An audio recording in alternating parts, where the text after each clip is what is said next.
Erev Tov Atay. One of our friends asked a question. He was going, one day to the park with his family.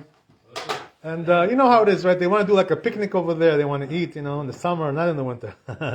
But anyway, right, he found over there barbecue, It's a public barbecue. Everybody uses it, They put it there for everybody. So now the question is, right, is he allowed to use this barbecue to make his own food there? This is the question, So, requires a little bit of thought, to understand this a little bit, what's going on here.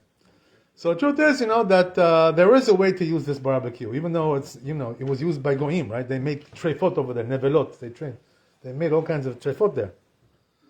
But you can use it. How do you use it? Very simple. What you do is, bring your own grate, the grill, that sits on the top, where you put the food. If you could bring your own, put it on top, and use your own. This way, the food doesn't touch, right, the barbecue. There's no touch. You understand? Very simple. Right? So there's no problem like that. If you do it this way, it's good. Kosher. Glad kosher. Right? That's very good. But, now question is like this. What about if you don't have your own grate, right? You don't have it. You don't have one. You didn't bring it.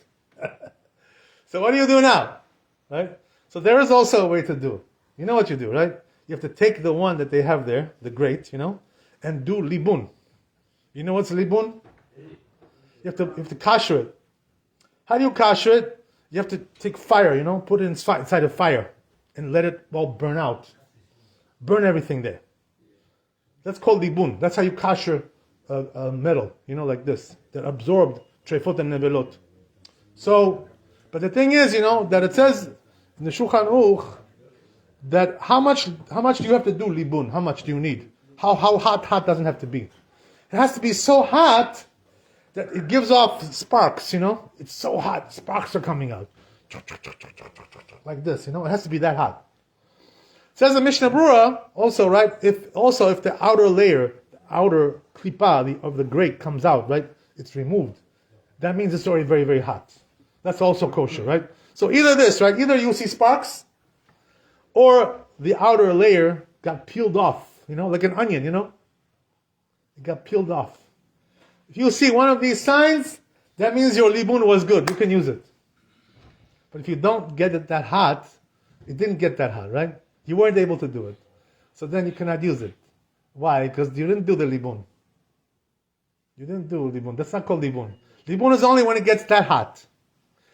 Why is that? Because when the sparks come out, that shows you, right, that everything got burned inside there, There's nothing left. There's no taste, no nothing. So if you can get it that hot, you can use it. Interesting thing, right? It says the Mishnah Berurah also another interesting thing, which is that, right, that when we do when we're machshir, right, when we do hechsher of kelim, of all kinds of utensils, how are we machshir? Usually we do hagala, right? We put it inside boiling water. That's what we do for Passover, right? For Pesach, hagala. We put it in the boiling water. So here, can you put it in boiling water? This grate? Huh? No. Why? Why not? Lama? Pachimu. Rabbi said, okay. Yeah, you're right. Rabbi says, you're right. But the reason is because it's used with dry, There's no liquid there. So when you use it with dry, no liquid, you need libun. It's not enough to do hagala. You cannot do hagala. It's not enough. So that's why you need over here libun. It's more strong, Libun is stronger than hagala. It gets everything out. You know how? It burns everything, Everything gets burned inside there. So says the Mishnah Berurah, if you're doing libun, I'm sorry, Mechila. It says in the Mishnah Berurah, right, if you're doing libun, even if it has, the metal, right, if it's rusted or dirty, you can still do libun. You don't have to clean it. For hagala, you have to clean it, right? You have to first wash it, and clean it good.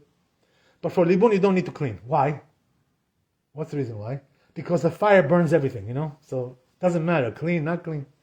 The fire burns everything out of there. So this is the way to do it. You want to do right to kasher the barbecue of the goy. This is how you do.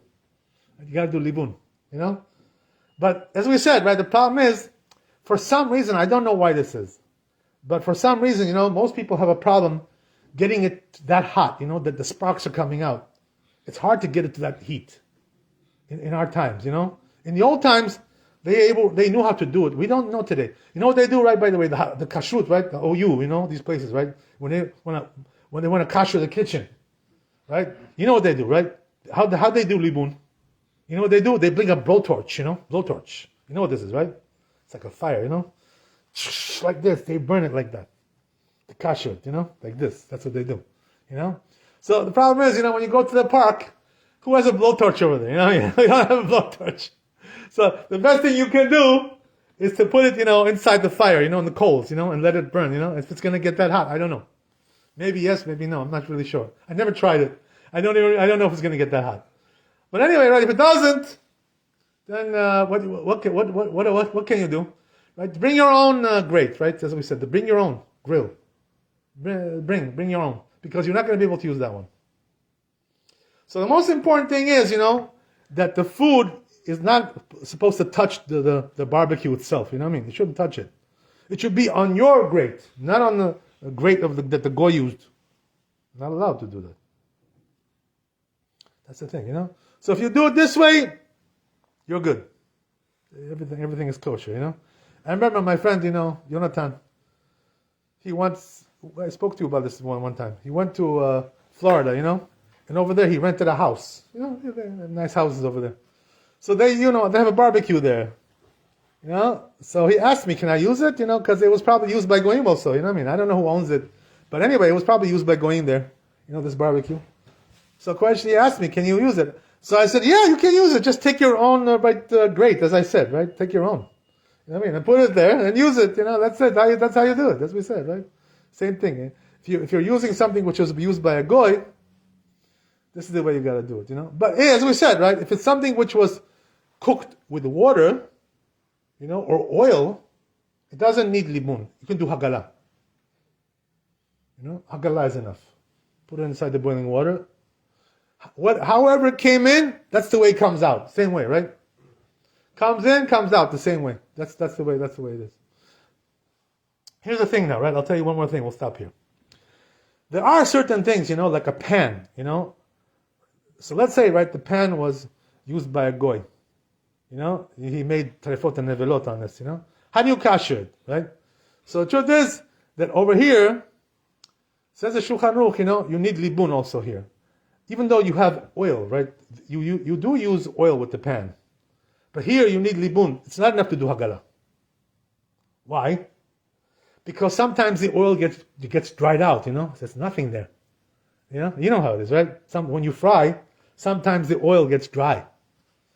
So then it's like you're doing barbecue. It's the same thing. It's the same. It's not really, you're not using any more liquid there.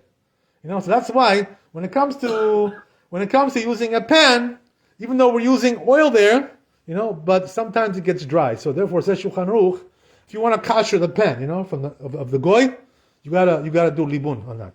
It's not enough to do hagala. But on the other hand, so what about Passover, right? Pesach. If you want to be kasher the pan for Pesach, to use it. You use it for chametz, right? You made French toast there, pancakes. You use it for right? So now you want to use it for Passover, the pan. Do you have to do libun or hagala? Which one? Right? This is the question. So here says the Shulchan Aruch, hagala is enough. Oh, but we just said, right, that if a goy used it, you need libun. So then why over here hagala is good? Why? Same thing, no pan. So you know what the answer is? It says in the Gemara, something interesting, right? Depends on what the pan absorbed. Did it absorb something which is trefa or something which is kosher? So now the goy, right, what does he make over there? He makes trefa, right? So it absorbed trefa. So here it requires libun, we're more machmir. But on Passover, what did it absorb? It absorbed chametz. Chametz is kosher. You understand? That's the difference. That's why, we're more lenient. For Passover, a pan doesn't need libun, just hagala is enough.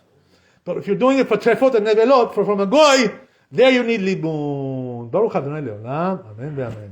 לפי חנן, שאומר, עושה קדוש ברוך הוא לא עושה כל ישראל, לפיך אכריב להם תורה ומצוות, שנאמר בני חפץ, למען צדקו יגדיל תורה באדיר.